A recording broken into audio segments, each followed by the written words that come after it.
ఏంది తీరిగ్గా కింద కూర్చొని గిన్నెలేవో పెట్టుకొని ప్లేట్లేదో గీకుతుందని చూస్తున్నారా? ఏం లేదు, అవి కాకరకాయలు. దీన్ని తెప్పించి 4 days అవుతుంది. ఇప్పటికీ 4 days నుంచి చేద్దాం అనుకుంటే అసలు అవ్వట్లేదు. అంటే కొంచెం టైం టేకింగ్ ప్రాసెస్ కదా, తీరిగ్గా ఉన్నప్పుడు చేద్దాంలే అని చెప్పి ఫైనల్గా ఇవాళ ముందేసుకొని కూర్చున్నా. స్టఫ్డ్ కాకరకాయలు చేద్దామని ఎప్పటి నుంచో అనుకుంటుండే నేను. మా ఫ్రెండ్ కూడా నేను ఏదో షెఫ్ అని దాని ఫీలింగ్ చేసి పెట్టుమనంటే సర్లే చేద్దామని ఈరోజు కూర్చున్నా అనమాట. ఏం లేదు, వాటి పైన అట్లా పీల్ చేసి, అంటే ఆ గరుగ్గున్నదంతా రిమూవ్ చేసేసి మంచిగా స్లిట్ చేసుకొని లోపల ఉన్న సీడ్స్, దాని గుజ్జు అదంతా తీసేయాలి. అంటే తీసేయడానికి ఒక చిన్న చిట్కాలాగా ఏంటి అంటే, చాలామంది నేను చూసినంత వరకు నైఫ్తో కానీ లేకపోతే వేలుతో కానీ తీసేస్తున్నారు చేయితోని. కానీ దానికంటే స్పూన్ వెనకాల సైడ్ నుంచి తీసేస్తే నాకు ఈజీగా అనిపించింది. మీకు ఏది ఈజీ అయితే అది ఫాలో అవ్వచ్చు, ఫోర్స్ ఏం లేదు. నాకైతే ఇది ఈజీ అనిపించింది. ఇంకొక దానికి ఆ లోపల ఉన్నదంతా తీసేసిన తర్వాత సాల్ట్ అండ్ పసుపు మంచిగా ఫింగర్తోనే అప్లై చేసుకుంటూ ఉన్నా. ఫింగర్ అని ఎందుకు చెప్తున్నా అంటే, లోపల ఇంకేదైనా మిగిలిపోయిన గుజ్జున్నా అప్పుడు అది రిమూవ్ చేయడానికి ఈజీగా ఉంటుంది స్పూన్ కంటే. ఇక్కడ మాత్రం ఫింగర్ వాడడం బెటర్ అని నా ఫీలింగ్. అండ్ అన్నింటికి ఇట్లా అప్లై చేసిన తర్వాత నెక్స్ట్ స్టఫ్ ప్రిపేర్ చేయడానికి ఇంకా రెడీ అయినా. కానీ ఇట్లాంటివి ఏమన్నా పెట్టుకోవాలంటే మాత్రం తీరిగ్గా ఉన్నప్పుడే పెట్టుకోవాలి, నాకు అర్థమైంది అది. ఈ స్టఫ్ కోసం, లోపల పెట్టే స్టఫ్ కోసం అయితే ఎండు కొబ్బరి, ఎండుమిర్చి, కొన్ని ధనియాలు అండ్ కొంచెం జీలకర్ర అండ్ కొన్ని ఒక 10 to 15 అట్లా గార్లిక్ క్లోవ్స్ అవి తీసుకొని డ్రై రోస్ట్ చేయాలి మంచిగా. అంటే క్వాంటిటీస్ ఎంత అంటే నేను పర్టికులర్గా ఏం అనుకోలేదు, ర్యాండమ్గా అట్లా వేసేసిన. మీకు ఏది ఎక్కువ కావాలంటే అది ఎక్కువ వేసుకోవచ్చు. అండ్ ఇవి వేసేటప్పుడే నువ్వులు అండ్ పల్లీలు కూడా ఒక 2 tablespoons అట్లా వేయాలి. కాకపోతే నా దగ్గర ఆల్రెడీ నేను నిన్ననే ప్రిపేర్ చేసి పెట్టుకున్న పౌడర్స్, నువ్వుల పొడి అండ్ పల్లి పొడి, అవి నా దగ్గర రెడీమేడ్లో ఉన్నాయి కాబట్టి నేను అవి యాడ్ చేయట్లేదు. మీ దగ్గర లేకపోతే మాత్రం ఈ డ్రై రోస్ట్లో నువ్వులు అండ్ పల్లీలు కూడా యాడ్ చేసుకోండి, మర్చిపోకండి. ఇంకా అవి మంచిగా రోస్ట్ అయిన తర్వాత వాటిని పౌడర్ చేసుకోవడమే. మనకు అర్థమైపోతుంది, మంచిగా ఎర్రగా రోస్ట్ చేసుకోవాలి. దాని తర్వాత పౌడర్ చేసుకోవాలి.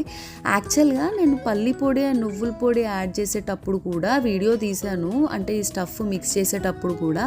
కానీ ఆ వీడియో డిలీట్ అయిపోయింది అన్ఎక్స్పెక్టెడ్గా. సో అందుకే నేను మీకు ఇక్కడ వాయిస్ ఓవర్లో చెప్తున్నా. ఇది రోస్ట్ అయిపోయి మనం కొంచెం చల్లగా అయ్యేంత వరకు వెయిట్ చేయాలి. దాని తర్వాత దీన్ని పౌడర్ చేసుకున్న తర్వాత మంచిగా నేనైతే నువ్వుల పొడి, పల్లి పొడి ఇందాక చెప్పినట్టు యాడ్ చేసిన. ఇంకా దాంట్లో సాల్ట్, కారం, కొంచెం బెల్లం కూడా యాడ్ చేసిన. ఒక 1 tablespoon అట్లా బెల్లం తురుము అండ్ కొంచెం చింతపండు గుజ్జు తీసుకున్నా. ఎందుకంటే ఒక చిన్న బైండింగ్ టెక్స్చర్ కోసం బాగుంటుంది టేస్ట్ కూడా. కొంచెం అది కాకరకాయలో ఏదైనా చేదున్నా కూడా కొంచెం బెల్లం అండ్ పులుపు, చింతపండు యాడ్ చేయడం వల్ల తగ్గుతుంది కాబట్టి నేను సేఫ్ సైడ్లో అవి యాడ్ చేసుకొని అండ్ పౌడర్ లాగా ఊడిపోకుండా ఒక బైండింగ్ టెక్స్చర్ ఉంటుంది కదా, అంటే మంచిగా ఒక థిక్ మిక్చర్ లాగా అవుతుంది కదా, మనకు పెట్టడానికి కూడా ఈజీగా ఉంటుందని చెప్పి అవి యాడ్ చేసిన నేను ఎక్స్ట్రాగా. ఇంకా అవన్నీ మంచిగా, అంటే బెల్లం ఎంత తురిమినా కూడా అది కరగాలి కదా, టైం పడుతుంది కాబట్టి మంచిగా అవి కరిగేంతసేపు కలుపుకోవాలి.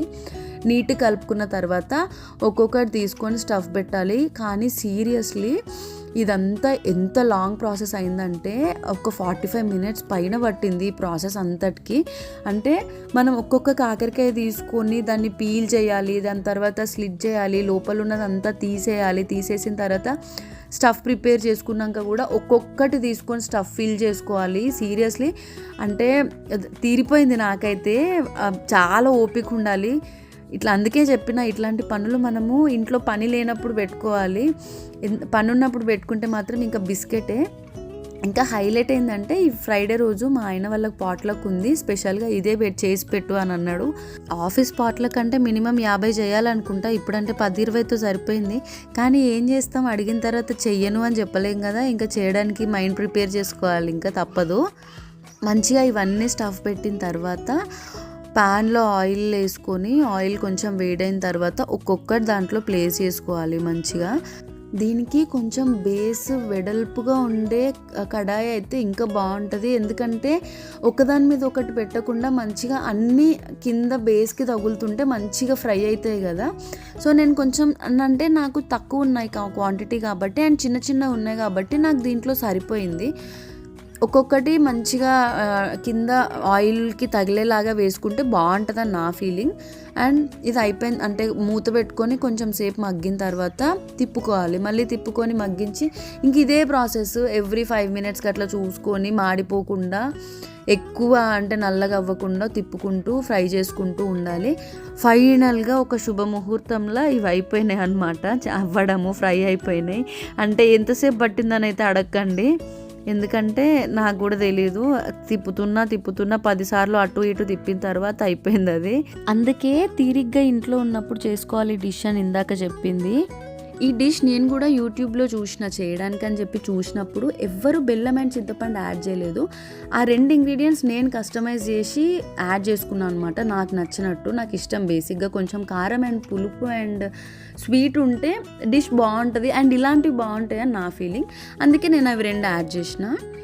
మీకు అవి ఏవి వద్దు అని అనుకుంటే బెల్లం అండ్ చింతపండు స్కిప్ చేయొచ్చు, అది మీ ఇష్టం. ఇంకా నాకైతే ఇష్టం కాబట్టి నేను యాడ్ చేసిన. అండ్ ఇంకా కొంచెం క్రిస్పీగా కావాలి అని అనుకుంటే మూత తీసి కాసేపు ఫ్రై చేసుకోండి. మూత పెట్టి ఫ్రై చేస్తే ఆబ్వియస్లీ ఆవిరికి సాఫ్ట్ ఉంటుంది కదా టెక్స్చర్. నేను అంటే గిన్నెలోకి తీసే ముందు మూత తీసి ఒక 5 minutes అట్లా ఫ్రై చేసిన, అందుకే నాకు కొంచెం క్రిస్పీగా కొంచెం సాఫ్ట్గా అట్లా వచ్చినాయి. అండ్ తీసుకునే ముందు మాత్రం మళ్ళీ చెప్తున్నా, కొంచెం కేర్ఫుల్గా స్టఫ్ బయటికి రాకుండా తీసుకోండి. ఇంకా ఇది టేస్ట్ చేయాలి. ఇప్పుడు నేను తినాలన్నా మా ఆయనకి ఇవ్వాలని ఆలోచిస్తున్నా. ఒకవేళ ఇంతకుముందు నేను చేసి ఉంటే అంటే ఎక్స్పీరియన్స్ ఉండుంటే నేనే తినేదాన్ని, కానీ ఇది ఎక్స్పెరిమెంట్ కాబట్టి మా హస్బెండ్కి ఇస్తున్నా టేస్ట్ కోసం. ఫస్ట్ భయపడ్డాడు అది ఎట్లుంటుందో ఏమో అని, కానీ తిన్న తర్వాత మాత్రం మస్తు నచ్చింది. అందుకే వెంటనే పాట్లకి నాకు ఇవే చేసి పెట్టు అని అడిగింది. నిజంగా చాలా బాగుండే టేస్ట్. ఇంకా ఇవి ఇప్పుడు వేడిగా ఉన్నాయి కదా అని చెప్పి ఆన్యకి ఇవ్వడం కోసం అవి కట్ చేస్తున్నాను నేను పీసెస్, చల్లగా అయిపోతాయి కదా తొందరగా అని చెప్పి. నాకు తెలిసి చాలామంది చెప్తారు చిన్నపిల్లలకు కాకరకాయ నచ్చదు అని చెప్పి, కానీ సీరియస్లీ ట్రస్ట్ మీ, దానికి మాత్రం మోస్ట్ ఫేవరెట్ కాకరకాయ. ఎప్పుడు చేసినా ఇష్టంగా తింటుంది. కానీ ఈ స్టైల్లో నేను ఫస్ట్ టైం చేసిన, కొంచెం టెన్షన్ పడ్డా దానికి నచ్చుద్దో నచ్చదో అని చెప్పి. కానీ తిన్న తర్వాత మాత్రం నేను సాటిస్ఫై అయినా. ఊరికే అటు ఇటు నడుచుకుంటూ అట్లా నోట్లు వేసుకొని తినుకుంటుండే రోజంతా. కానీ ఇట్లా కొత్తగా ఏదైనా ట్రై చేసి అవి సక్సెస్ అయినప్పుడు మస్తు సాటిస్ఫాక్షన్ ఉంటుంది కదా, ఫుల్ కాన్ఫిడెన్స్ వస్తుంది. ఇప్పుడు సేమ్ ఫీలింగ్లో ఉన్నా నేను కూడా. మీరు కూడా ఇంట్లో ట్రై చేసుకొని ఎట్లా వచ్చింది అనేది నాకు కామెంట్ చేయండి. రిగ్రెట్ మాత్రం అవ్వరు, నిజంగా చెప్తున్నా. మీకు నచ్చుతుంది, నేను హైప్ ఇవ్వట్లేదు, జెన్యూన్గా చెప్తున్నా. అండ్ ఈ వీడియో మీకు నచ్చితే like, share, comment and subscribe to my channel.